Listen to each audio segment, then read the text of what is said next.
Double, double, toil and trouble, fire burn in cauldron bubble.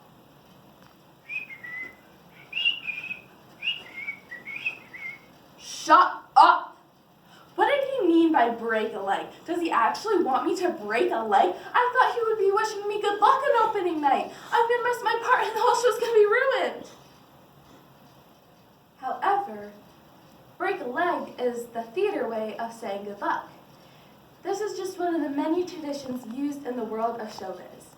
Today we will begin to navigate through the wonderful world of theater and discover many kooky traditions and superstitions, learn all about the Curse of Macbeth, and hear some spooky ghost stories.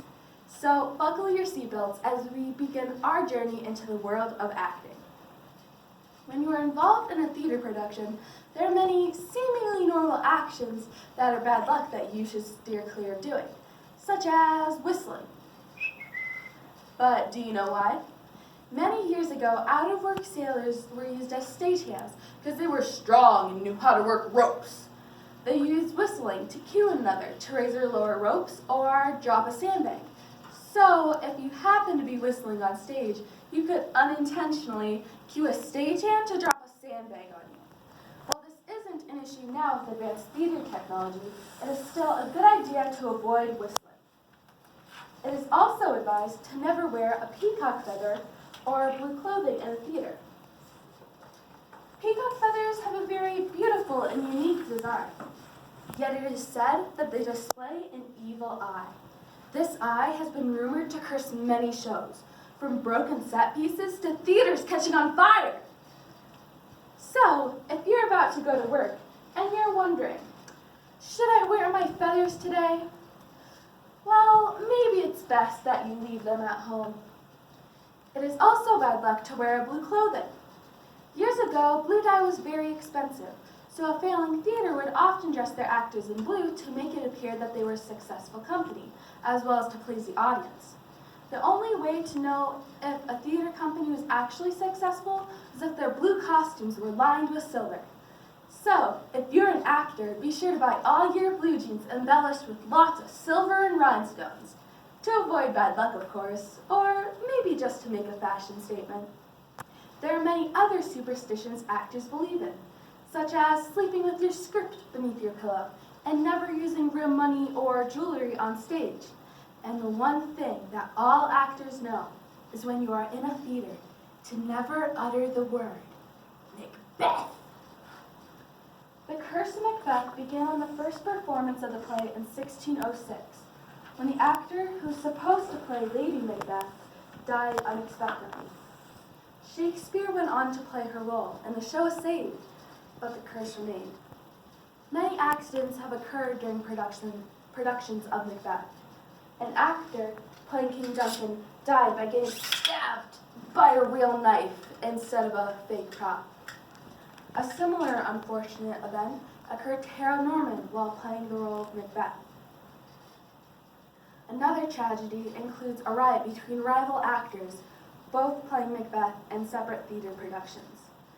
It left 22 dead and over 100 injured.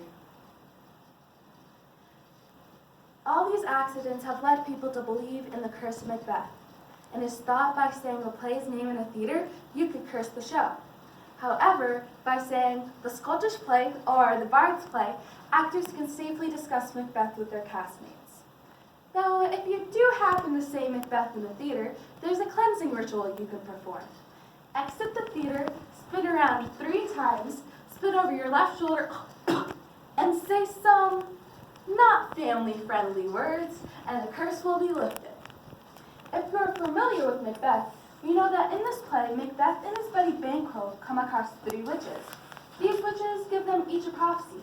Macbeth will be Macbeth will be king of Scotland, while Banquo will be father to a line of Scottish kings. Macbeth's prophecy comes true, so he fears Banquo's will too, so he kills him and tries to kill his son Cleance, but he gets away. Banquo's ghost haunts Macbeth, and this brings us to our next topic, ghosts. When strange things happen in a theater, the blame is usually placed on the ghosts. Ghost stories have been shared from all around, but some of the most famous ones come straight from Broadway. Olive Thomas is the ghost who haunts the New Amsterdam Theater. After she passed away, actors claim that they saw her backstage, and she made more appearances when Disney bought the theater in the 1990s. When a female conductor was getting ready in her dressing room, she spoke to Olive, introducing herself and asking for good luck. She wondered out loud how Olive would feel about a female conductor. Suddenly, the brand new light bulbs flickered, showing that Olive supported the idea. Olive is a very friendly ghost, and she is not the only one. David Belasco haunts the theater that he made in 1907, the Belasco Theater. According to Playbill.com, he spent all of his time there, and he even lived in an apartment above the theater. Actors have reported seeing him in the balcony, watching them perform, and he would often introduce himself to them and tell them if they performed well. People have also reported hearing loud parties in the apartment above, but when investigated, no one was there. These ghosts and many others lived extraordinary lives in the theater and chose to stay there even after death. Some ghosts like to cause a little trouble, though. For this reason, a ghost light is used to illuminate the theater and keep the spirits at bay. However, the ghost light has more practical purpose.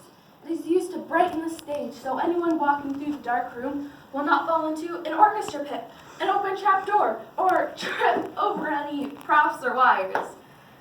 It is always important that when you're done for the day to remember to turn on the ghost light. Now, my friends, we are nearing the end of our journey, but what about the whole break a leg thing? This superstition has many interesting origins. It may have come from the old tradition of the audience stomping their feet instead of clapping their hands. If their performance was really good, they may stomp till they break a leg. Saying break a leg could also be used against evil spirits. It is thought that the spirits will do the opposite of whatever you say, so it is much safer to wish someone a broken leg than to wish them good luck. This superstition may have also originated from understudies telling their actors to break a leg so they will be able to perform. This was said jokingly, of course. Overall, this superstition has many interesting origins. Together, we have learned how to behave in a theater. We even learned the history behind many superstitions, heard some spooky ghost stories, and learned, finally, what it might have meant to wish someone a broken body part. So, the next time that you get yelled at for whistling during play practice or wearing a peacock feather, you will understand. That's just showbiz, folks.